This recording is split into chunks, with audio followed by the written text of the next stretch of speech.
अस्सलाम वालेकुम दोस्तों। आज का मौजू है कोरियर कंपनी इटली के अंदर।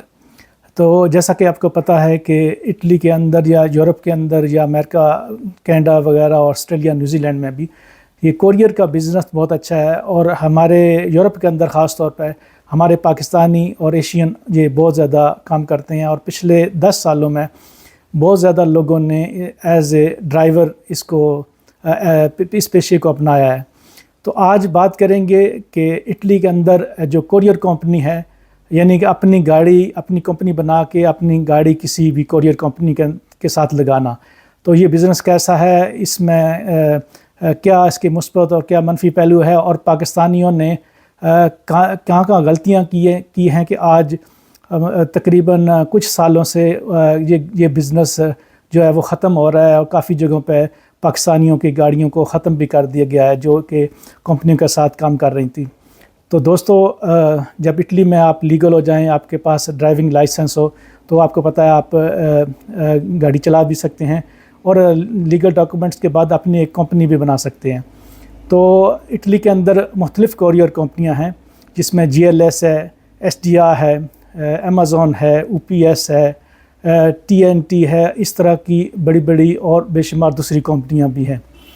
तो जो पाकिस्तानी हैं, ज़्यादातर 2 कंपनियों में जो मेरी मालूमात है उसके मुताबिक अपनी गाड़ियां जो लगाई हैं कंपनियों के साथ, 2 में ज़्यादातर BRT में और GLS में, हो सकता है दूसरियों में भी लगी हूँ, लेकिन जितनी मेरी मालूमात है।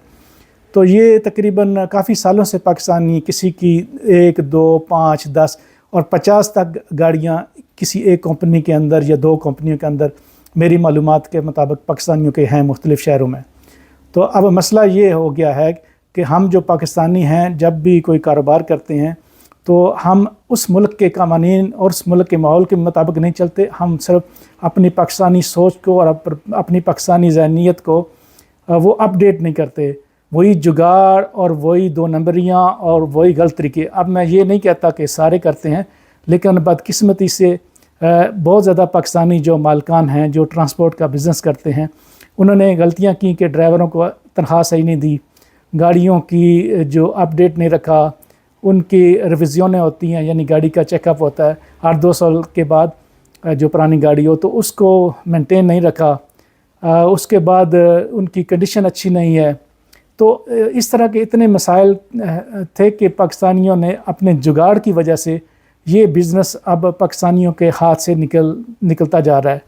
तो जिनकी कंपनियां थी उन्होंने जुगाड़ लगाए हैं, तो इससे मसाइल पैदा हो रहे हैं। और अब बहुत से शहरों में ये जो कंपनियां हैं वो पाकिस्तानियों को या फॉरनर को, जितने भी गैर मुल्की मालकान हैं, उनकी गाड़ियों को निकाल रहे हैं उन कंपनियों से। तो मेरी सबसे ये एक बहुत अच्छा, क्योंकि आपको पता है कि इटली के अंदर हम टैक्सी का काम नहीं कर सकते, उसके लिए सिटीज़न होना और लाखों यूरो होना और लाइसेंस, क्योंकि यहाँ पे वो ऐप वगैरह नहीं चलती जैसे उबर टैक्सी या बोल्ट और वोल्ट और इस तरह की चीज़ें इटली के अंदर अभी तक इजाज़त नहीं दी गई है इस तरह टैक्सी की। तो हमारे पास ट्रांसपोर्ट में यही एक बिज़नेस था जिसमें हम आगे तरक्की कर सकते हैं अपनी कंपनी बना के। लेकिन क्योंकि बदकिस्मती से हमारे देसी जो हैं वो क्योंकि कानून के रास्ते पर नहीं चलते, ड्राइवरों को कम तनख्वाह देते हैं। बहुत सी जगहों पर ऐसा भी हुआ कि एक कंपनी के अंदर एक प्राइवेट गाड़ी है जिसने किसी ने डाली है, तो वो ड्राइवर को कम तनख्वाह दे रहा है, और उसी कंपनी के अंदर जो दूसरी लोग हैं वही सेम काम करते हैं और वो ज़्यादा तनख्वाह ले रहे हैं।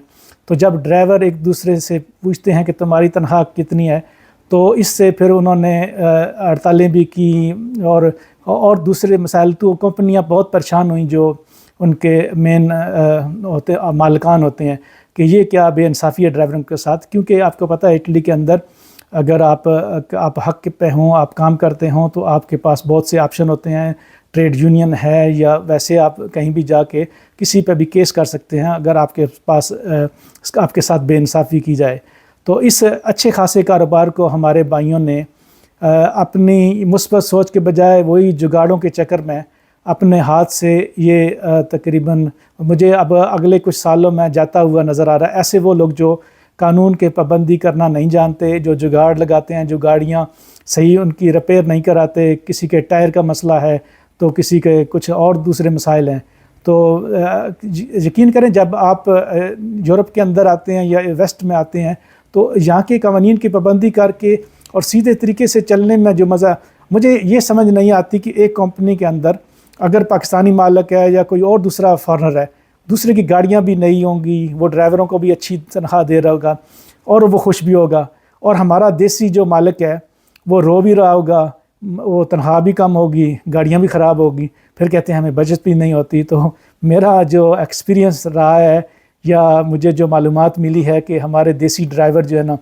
وہ اپنی پاکستانی سوچ کو تبدیل نہیں کرتے، اور اس کی وجہ سے یہ ایک کاروبار بہت آگے مستقبل میں میرے خیال میں تقریباً چھوٹے جو مالکان ہیں ان کے لیے تقریباً اب ناممکن ہو جائے گا۔ شکریہ۔